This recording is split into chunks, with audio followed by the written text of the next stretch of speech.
Dear Dr. Veer Singh, welcome to the online interview of FMG toppers. You have scored 194 marks in FMG in December 2021. We would like to congratulate you on behalf of National Vidya Foundation, Vivek sir, me, Jelly ma'am, Moi ma'am, and all other staff, teachers, and your fellow students. We are all very proud of you for passing FMG in the first attempt, and pay my respects to your parents.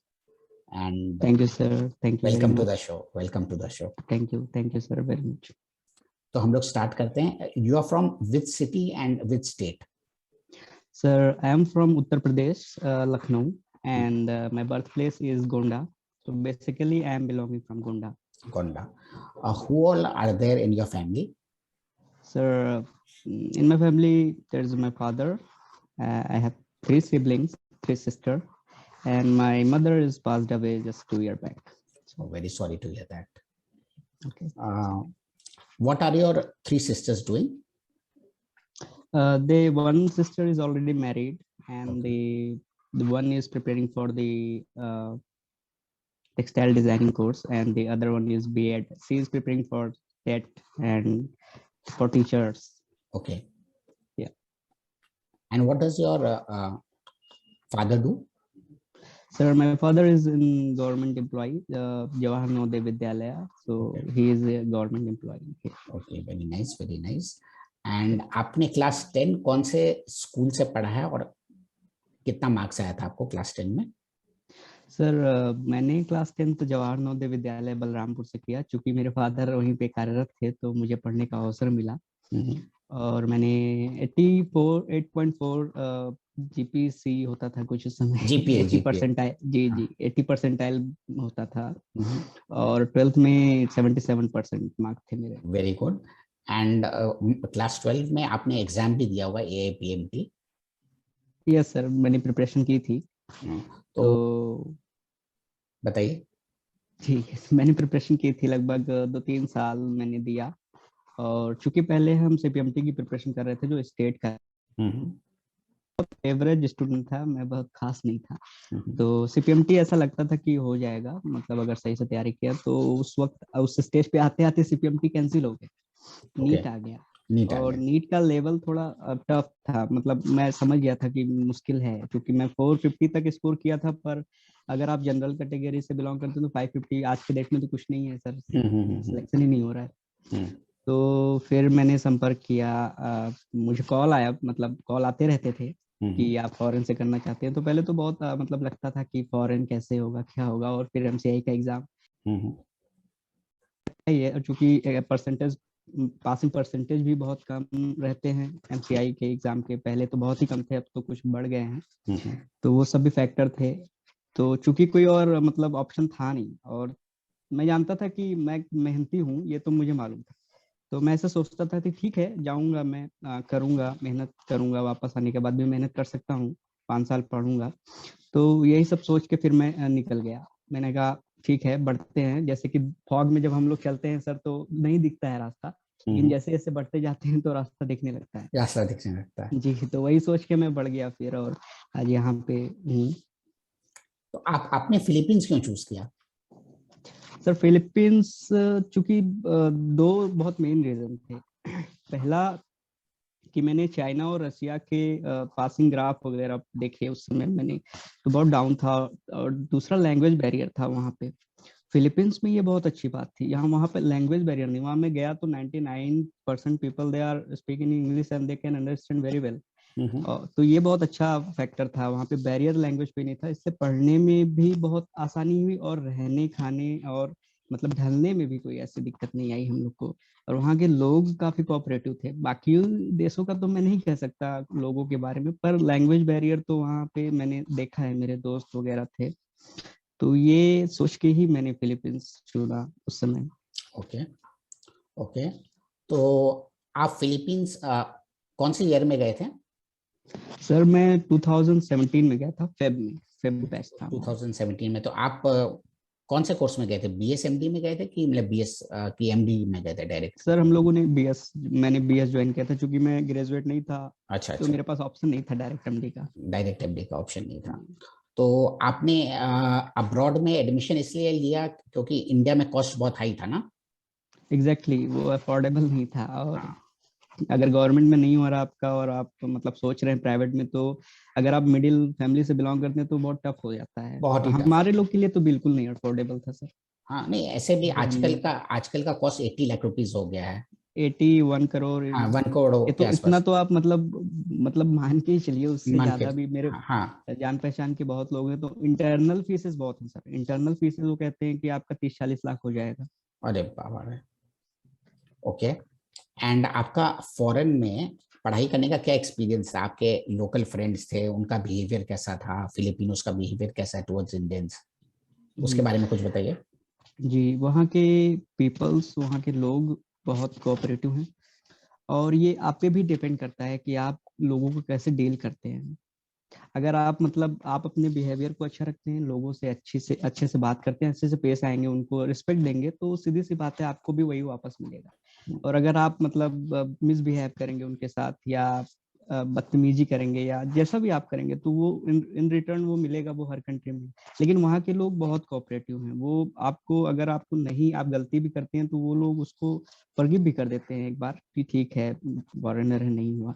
तो बहुत अच्छे, मेरा तो मतलब काफी friend बने। और मेरे खुद कॉलेज के प्रोफेसर थे, बहुत अच्छा मतलब रिलेशन रहा। हम लोग चर्च भी जाते थे, तो एक बहुत फ्रेंडशिप टाइप का वहाँ पे है।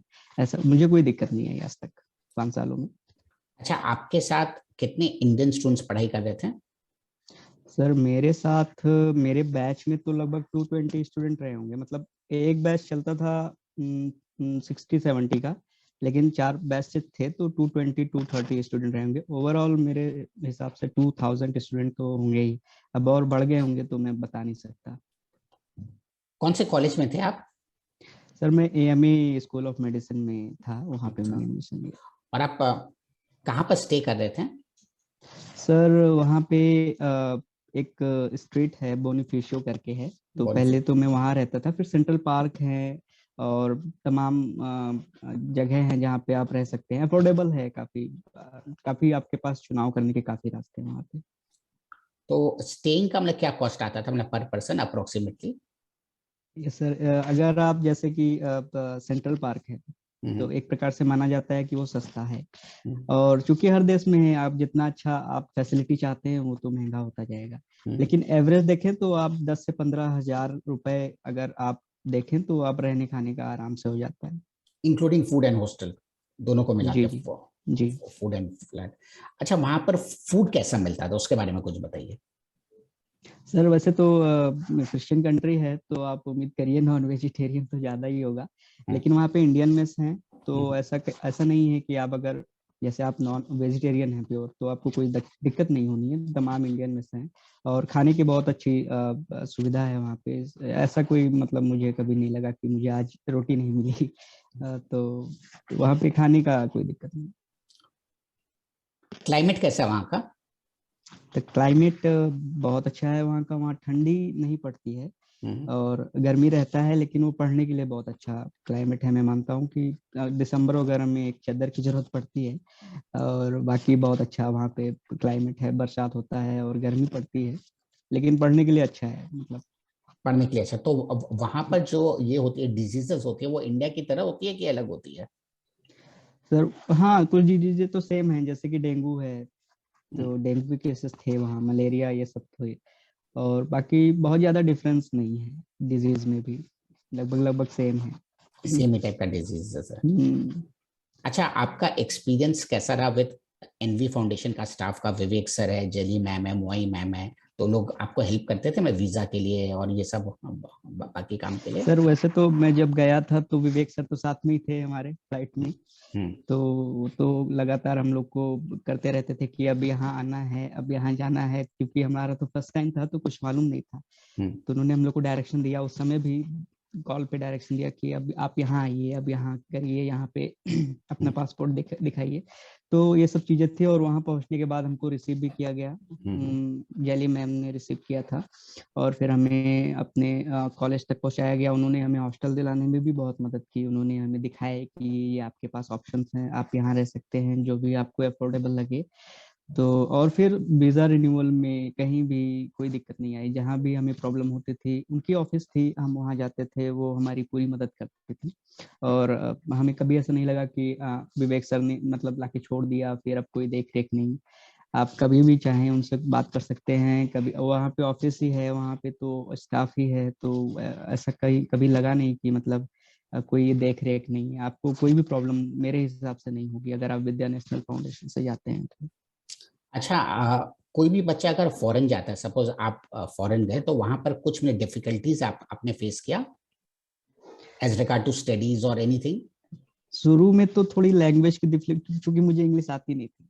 अच्छा अच्छा। लेकिन ये 5-6 महीने की बात थी, फिर वो फ्लुएंस बोलते बोलते देखते फ्लुएंसी आ सीखते गई। वो, हाँ वो बहुत इजीली आ गई, 5-6 महीने में सब हो गया। हम्म। और वहाँ के टीचर्स भी, उनका प्रोनाउंसिएशन ऑफ इंग्लिश बहुत अच्छा है, आप बहुत इजीली समझ लेंगे, उसमें भी कोई दिक्कत नहीं आएगी। वहाँ के टीचर्स पढ़ाते बहुत अच्छा है, आपको पढ़ना ही पड़ेगा। आप अगर चाहें कि हम ऐसे पास हो जाएं तो थोड़ा मुश्किल है, वहाँ के टीचर आपको छोड़ेंगे नहीं। पढ़ाई करना ही और पड़ेगा, पढ़ाई जी करना जी, पड़ेगा। पढ़ाई और करना पड़ेगा, और कोई रास्ता नहीं है। और कोई रास्ता नहीं है वहाँ पे। हम्म। क्योंकि वहाँ पे ऐसा नहीं है कि बस आप एग्जाम दे रहे हैं, वहाँ पे फेस टू फेस भी होता है, वहाँ पे ट्यूटोरियल्स होते हैं जो फेस टू फेस टीचर लेता है, इंडिविजुअल भी ग्रुप भी आपको बोलने के मौके दिए जाएंगे, आपको स्टेज पे खड़ा किया जाएगा कि आप अब बोलिए इसके बारे में, तो आप बच नहीं सकते हैं, you have to study. You have to study, there is no other option. ये तो बहुत अच्छा बात है। या तो आपने वहां पर क्लर्कशिप भी किया है? क्लर्कशिप तो नहीं किया, क्योंकि क्लर्कशिप जब हमारा हॉस्पिटल का टाइम आया तो कोरोना आ चुका था, तो मैं घर आया था 2 महीने के लिए, फिर वापस जाने की प्लानिंग थी पर मैं फंस गया, तो हमारा ऑनलाइन हो गया फिर क्लर्कशिप ऑनलाइन, भी। ऑनलाइन हो जी, गया। ऑनलाइन में हमें सिखाया जाता था तरीके कि कैसे डिजीज को हैंडल करना है, इंस्ट्रूमेंट कैसे यूज करना है, तो हमने किया पर ऑनलाइन था, ऑनलाइन हॉस्पिटल था। नहीं। अच्छा अच्छा अच्छा। अच्छा, ये एनमैट क्या है एंड एनमैट का जो स्टैंडर्ड कैसा है, इजी है कि डिफिकल्ट है? एनमेट का स्टैंडर्ड आप अगर अभी घर पे बैठ के सोचेंगे तो शायद आपको लगेगा कि क्या है कैसा है, लेकिन आप वहाँ जाएंगे, 2 पेपर होता है एनमेट का। आपके 11th और 12th और 9th 10th यही यही सब आते हैं, मतलब इन्हीं लेवल के क्वेश्चन आते हैं, अगर आप अच्छे से तैयारी कर लें। मैं कहता हूँ कि लास्ट के 2 मंथ, बस एग्जाम से पहले 2 month, hmm. Big deal there. और सबका क्लियर हो ही जाता है 1-2 अटेम्प्ट में। मेरे फ्रेंड है, मेरा ही सेकंड अटेम्प्ट में हो गया था, फर्स्ट अटेम्प्ट में मैं सीरियस नहीं था उतना, मैंने सोचा हो जाएगा ऐसे ही, तो बाद में थोड़ा पढ़ा मैंने 2 महीने तो हो गया, तो it's not a big deal I think. तो कितना परसेंटाइल आया था आपका एनमैट में? सर मेरा 52% आया था, और वेरी कॉलेज गुड। में शायद 40%, हमारे कॉलेज में 40% मानते हैं। 40% मानते हैं। अच्छा, जब जी आप ये पढ़ाई कर रहे थे एमबीबीएस का, first year second year third year, तो कितना आवर्स का क्लास होता था और कितना आवर्स आप अपने आप से पढ़ाई करते थे, सेल्फ स्टडी? सर, कोई कॉन्टिन्यूटी नहीं थी कि मतलब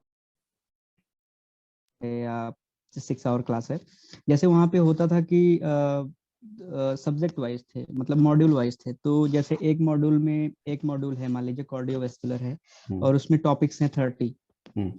तो वो पर वीक के हिसाब से होता था। जैसे क्लासेस तो रोज होती थी, जैसे किसी दिन 2 क्लास है 2-2 घंटे की, किसी दिन 4 क्लास भी हो सकता है, किसी दिन गैप हो सकता है, किसी दिन 3 क्लासेस, तो मतलब आपको ऐसा उन्होंने अरेंज किया है कि आपको पढ़ने का भी मौका मिले, हम्म। और ऐसा नहीं है लगे कि आपको बस क्लास ही करता जा रहा हूँ, मुझे टाइम भी नहीं मिल रहा है, कैसे होगा।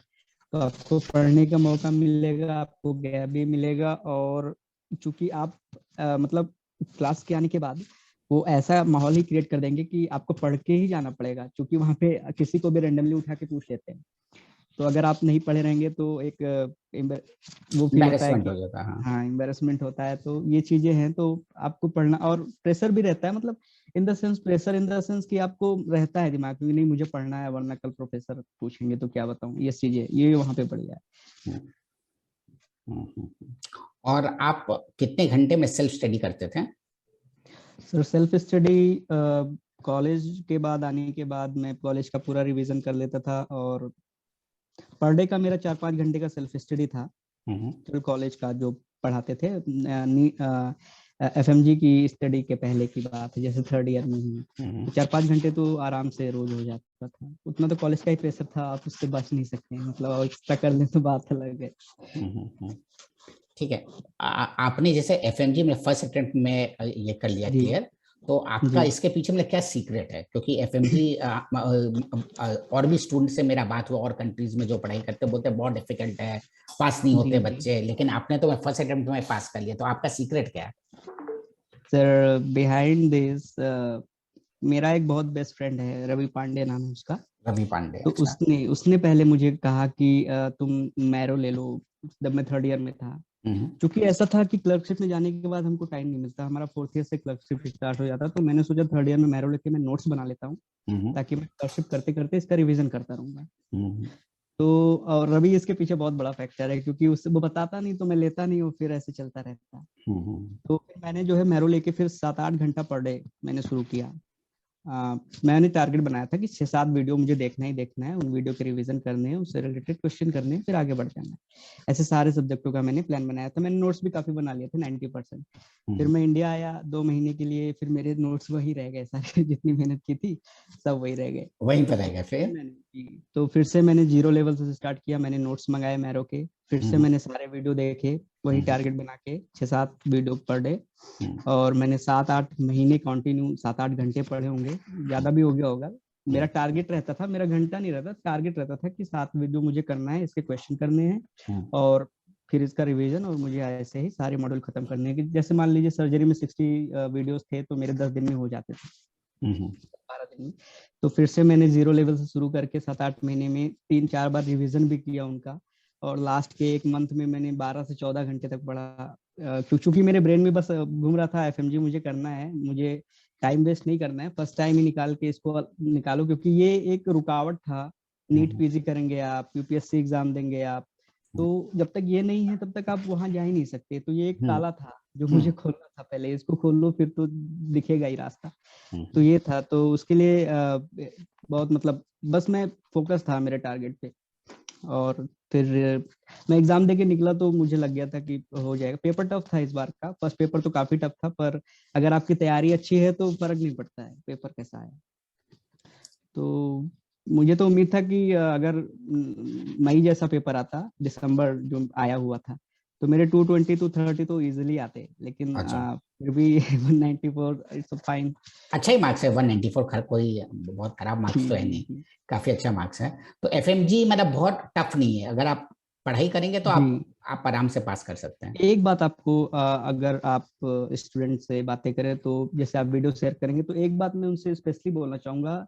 कंटिन्यूटी अगर तुम्हारी बनी है, हम्म 7-8 घंटे तुम 5-6 महीने कर लेते हो लास्ट, और रिवीजन कर लेते हो 2-3 बार, और लास्ट में 1 महीने लग के कर लेते हो, तो nobody can stop you. कोई आपको रोक नहीं सकता है एफएमजी निकालने से। वो भी फर्स्ट टाइम में निकलेगा, अच्छे मार्क्स से निकलेगा, ये गारंटी मैं लेता हूँ, क्योंकि मैंने यही बेसिस पे यही तैयारी की है, और रिजल्ट भी आपके सामने ही है। तो अगर आप ये फॉलो करते, ये नहीं कि जैसे आप पढ़ रहे हैं, 2 दिन पढ़े 3 दिन घर चले गए, तो नहीं यू होगा। Can not make it. You can या नॉट मेक इट, मतलब आपको continuity is must, continuity is या मस्ट। मैंने बहुत सारे चीजें छोड़ दी उस दौरान। घर जाना होता था, जैसे फादर के साथ रहना नहीं जाता था, शादियां होती थी नहीं किया, क्योंकि अगर आप फोकस हैं तो you have to live that, otherwise you go there and then live that FMG. तो वही बात है। तो you have to continue, you have to maintain continuity and just focus. बहुत इजीली होगा, कोई उसमें प्रेशर लेने की आवश्यकता नहीं है। अब वही प्रेशर लेते हैं जो पढ़ते नहीं है, लास्ट में 1 महीने में आप नहीं कर पाएंगे। कोई 10th का सिलेबस नहीं है। 19 चैप्टर आपको पढ़ने होते हैं, तो आप कंटिन्यू करेंगे, कंटिन्यूटी रखेंगे 6-7 महीने, बहुत इजीली हो जाएगा। लास्ट के 1 महीने आप लगा दीजिए पूरा जोर, बहुत अच्छे से निकलेगा वो। बस कंटिन्यूटी मेंटेन रखें तो। कंटिन्यूटी मेंटेनेंस की जरूरत है। हम्म। आपका फ्यूचर प्लान्स क्या है? आप इसके बाद क्या करना चाहते हैं? सर वही है, फ्यूचर प्लान तो नीट पीजी का ही शुरू से ही रहा है। वो तो हाँ। एफएमजी तो एक बीच में छोटा सा था, तो वो उसमें उड़ गया है, ऐसा समझ लीजिए। हम्म मैंने नीट पीजी की ही तैयारी की शुरू से। मैं एफएमजी के लिए कम सोचता था, मैं सोचता था कि अगर नीट पीजी आप कर रहे हैं तो एफएमजी तो ऑटोमेटिक आ जाएगा उसमें। ऑटोमेटिक आ जाएगा, हाँ। जी, तो मैंने उसको ही ध्यान में रख के तैयारी की, नीट पीजी को ही ध्यान में रख के उसी टाइप के क्वेश्चन भी मैं सॉल्व करता था। और नीट ऐसा नहीं है कि एफएमजी भूल गया था, एफएमजी के लिए भी मैंने बुक्स खरीद रखी, जैसे मारवा है, डॉक्टर मारवा जी की एफएमजी सॉल्यूशन है, वो भी मैं करता था हम्म रेगुलर। मैंने काफी रिवीजन किया था उसका भी, तो ये सब बहुत फायदा दिया। और आप अगर नीट पीजी की तैयारी कर रहे हैं तो एफएमजी आपका पक्का निकल जाएगा, और नीट पीजी के लिए भी आपका बेस तैयार हो जाएगा। Okay okay. एंड आपका सपोज एनवीएफ के बारे में क्या व्यूज है कि एनवीएफ अच्छी कंसल्टेंसी है कि खराब कंसल्टेंसी है? आप बच्चे को करेंगे, रिकमेंड करेंगे कि नहीं करेंगे? थोड़ा एनवीएफ के बारे में बताइए। एनवीएफ बहुत सपोर्टिव है और ऐसा आपको कभी नहीं लगेगा कि मैं मतलब छोड़ दिया गया हूँ एजेंट के द्वारा, यहाँ पे एजेंट ने मेरे साथ धोखा किया, ऐसा मैंने वहां पे पहुंच के बहुत लोगों से सुना है जो और एजेंट होते हैं कि हमसे इतना फीस ले लिया और अब तो कोई कांटेक्ट नहीं है। ये मैं बहुत लकी रहा इस बारे में, तो बहुत लकी रहा कि मैंने एनवीएफ को चुना, अनजाने में ही चुना था, उस समय तो कुछ आइडिया नहीं था, लेकिन फिर लकी कहें कि मैंने एक अच्छी संस्था को चुना था। एक अच्छे एनवीएफ जैसे संस्था को चुनना भी एक बड़ी बात होती है जब आप इस फील्ड में एकदम नए हो। और उन्होंने कभी मेरा साथ नहीं छोड़ा। आज भी सिद्धार्थ सर का फोन मैसेज आया था मैसेंजर पे, ये वो कंग्रेचुलेशन वगैरह दे रहे थे। तो ऐसा नहीं, आज भी हैं और कभी भी जरूरत पड़ेगी आगे भी रहेंगे, क्योंकि डेफिनेटली। तो मुझे लगता है कि एनवीएफ बहुत बेहतर सुविधा प्रदान करता है एक स्टूडेंट को, शुरू से लेके अंत तक वो आपके साथ लगे रहेंगे, बशर्ते आपको भी कोऑपरेटिव बनना पड़ेगा। Thank you very much. And हम लोग आशा करते हैं कि आपका नीट पीजी निकल जाए और आपको जो स्ट्रीम चाहिए एमडी मेडिसिन आपको मिल जाए। एंड आपने अपना टाइम निकाल के हम लोग के इंटरव्यू में आए, उसके लिए thank you very much. Thank you, thank you for coming. Thank you sir.